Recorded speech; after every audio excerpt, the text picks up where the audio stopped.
Property का मतलब क्या होता है। ठीक है, देखिए सबसे पहले अगर हम बात करें कि जब भी स्पॉन्टेनिटी की बात होती है, अगर हम देखें कि मान लीजिए एंथैल्पी में जो चेंज है वो ज़ीरो है, मतलब कि डैलेज की वैल्यू अगर ज़ीरो है तो एंथैल्पी में कोई भी चेंज नहीं हो रहा है। बट एंथैल्पी में कोई भी चेंज नहीं हो रहा है, फिर भी जो प्रोसेस है वो प्रोसेस कैसी है, वो प्रोसेस स्पॉन्टेनियस प्रोसेस है। वो प्रोसेस अभी भी कंटिन्यूसली चल रही है और एक डायरेक्शन में चल रही है। क्लियर। अब कंसीडर करते हैं कि दो गैसेस हैं और उनका डिफ्यूजन हो रहा है। एक क्लोज कंटेनर में हमने दो गैसेस को लिया और उसका हम क्या कर रहे हैं, डिफ्यूजन कर रहे हैं, और वो सराउंडिंग से आइसोलेट हैं, सराउंडिंग का उनके ऊपर कोई भी इफेक्ट नहीं हो रहा है।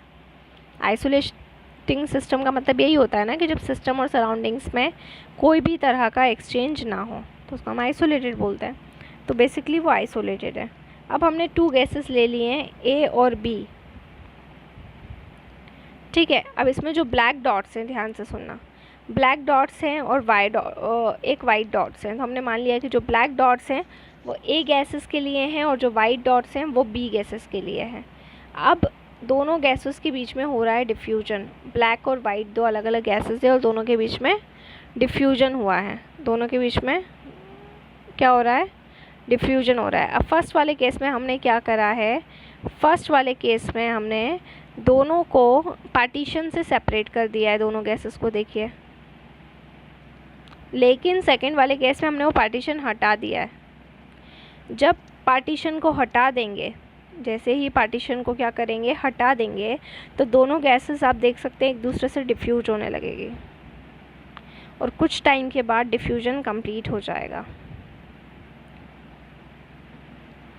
अब दोनों प्रोसेस को देखते हैं। अगर डिफ्यूजन के पहले देखें जब पार्टीशन था तो हम दोनों गैसेस को ईजिली अलग अलग कर सकते हैं। ए के मॉलिक्यूल्स अगर लेना हो तो लेफ़्ट से ले लेंगे और बी के मॉलिक्यूल्स लेना हो तो काय से ले लेंगे, बी के मॉलिक्यूल से ना हो तो राइट साइड से ले लेंगे। क्लियर है ना। यहाँ से हम इजीली दोनों गैसेस को निकाल सकते हैं, यहाँ से ए वाली और यहाँ से बी वाली, क्योंकि बीच में क्या है, बीच में पार्टीशन है। लेकिन अगर वही हम बात करते हैं किसकी, सेकंड वाले की। पार्टीशन अगर रिमूव हो गया है तो यहाँ पर क्या होगा कि मॉलिक्यूल्स जो भी रहेंगे वो या तो गैस ए के होंगे या गैस बी के होंगे। लेकिन अब यहाँ पर तो प्रेडिक्शन करना बहुत आसान था क्योंकि दोनों गैसें अलग अलग थी, बीच में पार्टीशन था, तो हम इजीली बोल सकते थे ये एक अलग गैस है और ये एक अलग गैस है। लेकिन यहाँ पे जो प्रेडिक्शन करना बड़ा मुश्किल हो जाएगा क्योंकि यहाँ पे डिफ्यूजन हो चुका है और डिफ्यूजन हो गया, उस वजह से दोनों गैस के मॉलिक्यूल को प्रिडिक्ट करना बड़ा मुश्किल हो जाएगा। है ना।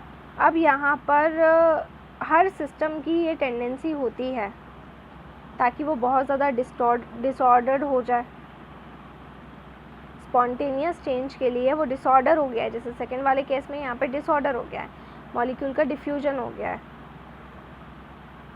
ठीक है, अब इस पॉइंट पे हम एक अलग थर्मोडायनेमिक फंक्शन लेके आते हैं जिसको हम कहते हैं एंट्रोपी, और इसको रिप्रेजेंट किया जाता है एस से। अभी तक एंथैल्पी देख रहे थे, अब एंट्रोपी देख रहे हैं। तो जितना भी डिसऑर्डर होता है मॉलिक्यूल के बीच में, उसके लिए हम एक और दूसरा थर्मोडायनेमिक फंक्शन का यूज़ करते हैं और उस दूसरे थर्मोडायनेमिक फंक्शन को हम कहते हैं एंट्रोपी। एंट्रोपी का मतलब होगा डिसऑर्डर। जितना भी डिसऑर्डर हो रहा है मॉलिक्यूल्स के बीच में उसको हम कहेंगे एंट्रोपी। और एक वर्ड में इसको बोल सकते हैं डिग्री ऑफ रेंडमनेस और डिसऑर्डर इन द सिस्टम। एक वर्ड में entropy is define as degree of randomness और डिसऑर्डर इन द सिस्टम। जितना ज़्यादा डिसऑर्डर होगा उतनी ज़्यादा एंट्रोपी होगी, जितना कम डिसऑर्डर होगा उतनी कम एंट्रोपी होगी, जितनी ज़्यादा रेंडमनेस उतनी ज़्यादा एंट्रोपी, जितनी कम रेंडमनेस उतनी कम एंट्रोपी। अब जैसे जैसे हम केमिकल रिएक्शन को देखते हैं, क्लियर, तो क्या होता है, जैसे जैसे रिएक्शन में हम कंसंट्रेशन करते हैं तो एंट्रोपी जो चेंज होती है है ना, वो प्रोडक्ट से रिएक्टेंट से प्रोडक्ट में चेंज होती है। अगर मान लीजिए प्रोडक्ट का जो स्ट्रक्चर है उसमें बहुत ज़्यादा मॉलिक्यूल में डिसऑर्डर है, रिएक्टेंट की कंपैरिजन में अगर प्रोडक्ट को देखें तो प्रोडक्ट में बहुत ज़्यादा डिसऑर्डर है, तो एज अ रिज़ल्ट क्या होगा, एंट्रोपी बढ़ जाएगी। एंट्रोपी क्या हो जाएगी, बढ़ जाएगी। अगर प्रोडक्ट में ज़्यादा डिसऑर्डर है तो अगर प्रोडक्ट में ज़्यादा डिसऑर्डर है तो फिर एंट्रोपी बढ़ जाएगी, है ना, क्लियर। तो यहाँ पर देखा क्या जाएगा कि रिएक्शन के अंदर प्रोडक्ट का डिसऑर्डर क्या है। अगर रिएक्टेंट से प्रोडक्ट में जो डिसऑर्डर है वो ज़्यादा है तो एंट्रोपी बढ़ जाएगी, और अगर रेगुलरली ये डिक्रीमेंट देखा जाए स्ट्रक्चर में तो भी एंट्रोपी बढ़ी हुई रहेगी, ठीक है। अगर हम देखें किसी भी सब्सटेंस के लिए तो जो भी क्रिस्टलाइन सॉलिड स्टेट होती है उसकी लोवेस्ट एंट्रोपी होती है। जो क्रिस्टलाइन सॉलिड स्टेट, जब भी कोई सॉलिड एटम्स क्रिस्टलाइन फॉर्म में होते हैं, क्रिस्टल की फॉर्म में होते हैं, तो उनकी सबसे कम एंट्रोपी होती है, क्लियर। और अगर गैसियस स्टेट की बात करें तो उसकी सबसे ज़्यादा एंट्रोपी होती है। क्रिस्टलाइन में जो भी एटम्स होते हैं वो एक प्रॉपर वे में, प्रॉपर अरेंजमेंट में अरेंज होते हैं। जैसे NaCl का क्रिस्टलाइन स्ट्रक्चर आपने देखा होगा कि बहुत एक डिफाइनाइट अरेंजमेंट के अंदर सारे एटम जुड़े हुए होते हैं। लेकिन अगर गैसियस स्टेट की बात करें तो गैसों के मॉलिक्यूल के बीच में क्योंकि कोई भी फोर्स ऑफ अट्रैक्शन की वैल्यू नहीं देखी जाती है, इसलिए उनके अंदर बहुत ज़्यादा रेंडमनेस देखी जाती है, बहुत ज़्यादा डिसऑर्डर देखा जाता है, और उनकी जो एंट्रोपी होती है वो सबसे ज़्यादा होती है, ठीक है। अगर हम देखें कि डिग्री ऑफ डिसऑर्डर या एंट्रोपी को कैसे निकाला जा सकता है, कैसे कैलकुलेट किया जा सकता है, तो हम क्या देखेंगे, एनर्जी का डिस्ट्रीब्यूशन देखेंगे मॉलिक्यूल्स के बीच में, और इस मेथड को हम देखते हैं स्टैटिस्टिकल मेथड बोलते हैं इसको हम, ठीक है, स्टैटिस्टिकल मेथड, ठीक है, क्लियर, आ रही बात समझ में। अब इस प्रोसेस के अंदर एक और मेथड हम अप्लाई कर सकते हैं कि जो भी हीट इन्वॉल्व हो रही है ना, उसी की वजह से जो एंट्रोपी होगी वो एक थर्मोडायनेमिक कॉन्सेप्ट हो जाएगी। तो एंट्रोपी भी एक तरह की थर्मोडायनेमिक प्रॉपर्टी है, जैसे इंटरनल एनर्जी है, जैसे एंथैल्पी है, UH स्टेट फंक्शन है, वैसे ही डायलेस जो होती है, एंट्रोपी जो होती है, वो भी एक तरह की थर्मोडायनेमिक प्रॉपर्टी है, और ये भी इंडिपेंडेंट ऑफ पाथ होती है।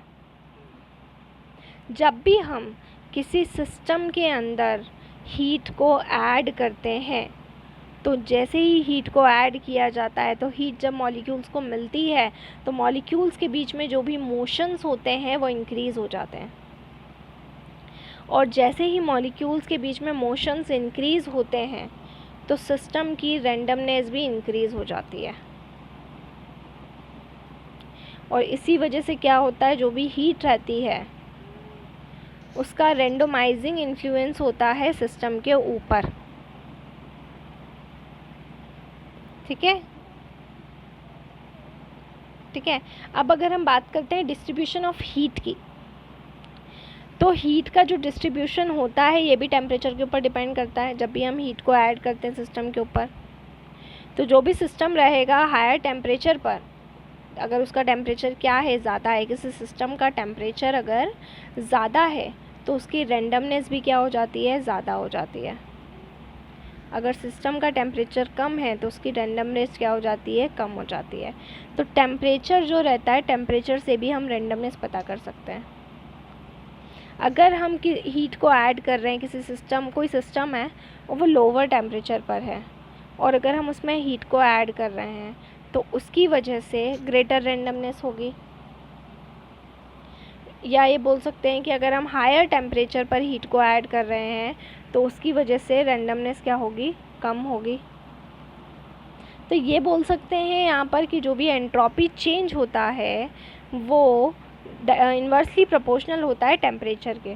टेम्परेचर हायर तो एंट्रोपी लोअर, टेम्परेचर लोअर तो एंट्रोपी हायर।